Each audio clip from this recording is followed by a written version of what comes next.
رسالتي تحذير لاصحاب العقول المائله لمن يطوف فصل الجنوب الحر عن ارض الشمال.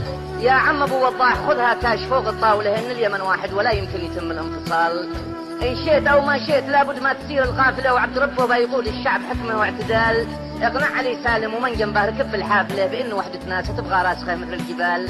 فلا تقول ان الجنوب اصحاب ثروه طايله وان الشمال مشهور في زرع العنب والبرتقال. لهجة كلامك يا ابو وضاح لهجه عاطله، ارجوك عدلها ولا تدخل معي في جدال.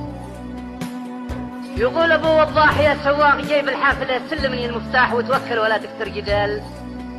كل ما سألك عن دخلها قلت الكوستر عاطله 21 سنه والدخل ما غطى العطال.